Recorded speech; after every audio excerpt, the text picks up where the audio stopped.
आज हम गोविंद मिश्र द्वारा रचित उपन्यास धूल पौधों पर की जो प्रमुख पात्र हैं, जिसे कथा नायिका नाम दिया गया है, आज हम उसकी चारित्रिक विशेषताओं की बात करेंगे। इस उपन्यास के अंदर दो प्रमुख पात्र उभर कर सामने आते हैं। एक तो है प्रेम प्रकाश और दूसरी है कथा नायिका। जो सारी कथा है इन्हीं दोनों के इर्द गिर्द जो है बुनी गई है। कथा नायिका जो है, जब हम इसकी बात करते हैं तो इसका कोई भी विशेष परिचय जो है वो अलग से नहीं दिया गया जिसमें उसका नाम हो। वो एक ऐसी नारी हैं जिसको स्वयं प्रभाषित करते हुए कहा गया है कि वो कागज़ पर गिरी हुई एक बूंद की भांति है, जिसका अस्तित्व मिट जाता है लेकिन प्रभाव लंबे समय तक वो छोड़ जाती है। ऐसी नायिका जिसका कोई भी नाम नहीं है, लेकिन फिर भी वो इस पूरे उपन्यास के अंदर पूर्ण अपने अस्तित्व को लेकर के छाई हुई है। अब वो क्या है, शिक्षित है, शिक्षा के प्रति उसकी लगन है। विवाह के पश्चात पढ़ाई को आगे बढ़ाते हुए, चाहे उसकी स्थितियां कितनी ही विपरीत क्यों न रही हों, उन्होंने पीएचडी तक की जो है उपाधि प्राप्त कर ली है। उसको प्राप्त करने के लिए वो किस प्रकार से प्रेम प्रकाश के संपर्क में आती है और उनसे समय समय पर अपनी शिक्षा के प्रति उनके जो ऊर्जावान वक्तव्य हैं उसे अपने पथ पर आगे बढ़ाते रहते हैं। और विश्वविद्यालय में जो आ रही उसकी परेशानियां हैं उनसे जूझते हुए और प्रेम प्रकाश की सलाह मानते हुए वो अपनी पीएचडी की उपाधि प्राप्त कर लेती है, जिसके आगे उसे अब नौकरी के जो विविध अवसर हैं वो प्राप्त होते हैं। अब यहाँ पर वो ऐसे लोगों से जुड़ना चाहती हैं जो वास्तव रूप में शिक्षा से जुड़े हुए हैं। अब दूसरी ओर उसके परिवार का जो माहौल है वो उस प्रकार का नहीं है, क्योंकि उसका पति जो है वो युवा गुरु बना हुआ है, जो कि लोगों को अपने जाल के अंदर फांसता है और ज्योतिष के माध्यम से झूठ सच कहकर उनसे पैसा ऐंठता है। ऐसे लोगों से उसका जो मन है वो उचट जाता है। वहाँ पर वो उनके साथ रह कर के गुरुआइन का पद नहीं पाना चाहती हैं। वो कहती हैं कि जब मेरी इस धर्म के अंदर ये जो पाखंड तुम्हारे द्वारा दिखाए जाते हैं उनके प्रति रुचि नहीं है, तो मैं तुम्हारे साथ पूजा में किस प्रकार से बैठ सकती हूँ। अब अपना जो उसका वैवाहिक जीवन है उससे भी वो असंतुष्ट है।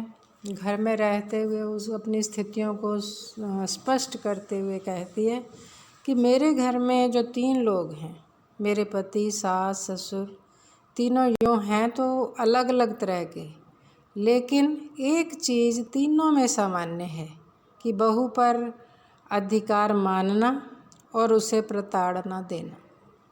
अर्थात जो पति हैं वो अलग तरीके से, सास ससुर अलग तरीके से उसे मानसिक शारीरिक कष्ट जो हैं देते रहते हैं, लेकिन वो वहाँ पर किसी न किसी प्रकार एक मशीन बन कर के सदैव वहाँ कार्य करती रहती है, जहाँ पर उसे अपने परिवार के प्रति किसी भी प्रकार का कोई भी लगाव नहीं है। अगर लगाव है तो उसे अपने पुत्र सिद्धार्थ से है, जो कि उसके साथ रहता है। कभी ना कभी वो अपने पति से बचने के लिए भी उसका सहारा लेती है और उसी के कारण वो हर कष्ट जो है झेलने के लिए तैयार हो जाती है। अब प्रेम प्रकाश द्वारा ही के साथ रहते रहते वो प्रेम प्रकाश से भी प्रेम करती है। एक दिन जाने अनजाने में उनसे वो कहती भी है कि क्या आप मेरे लिए सब कुछ छोड़ सकते हैं, अपना परिवार छोड़, मैं भी अपना परिवार छोड़ देती हूँ, आप भी छोड़ दीजिए। लेकिन प्रेम प्रकाश एक सुलझे हुए इंसान है, वो उसे समझाते हैं और वो उसे कहीं ना कहीं प्रेम करते हैं, लेकिन फिर भी वो उसे कहते हैं कि मैं तुम्हारे मायके के समान हूँ, यहाँ तुम आओ जाओ, मुझसे सलाह लो, मैं तुम्हारे जीवन में उन्नति करो यही चाहता हूँ।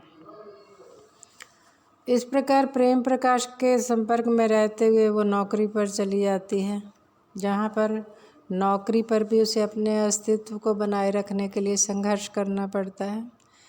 इस उपन्यास के अंदर कई स्थानों पर ये बताया गया है कि जो स्त्री है वो इस पुरुष प्रधान समाज के अंदर रहते हुए बहुत मुश्किल से अपने आप को बचाकर वो आगे बढ़ती है।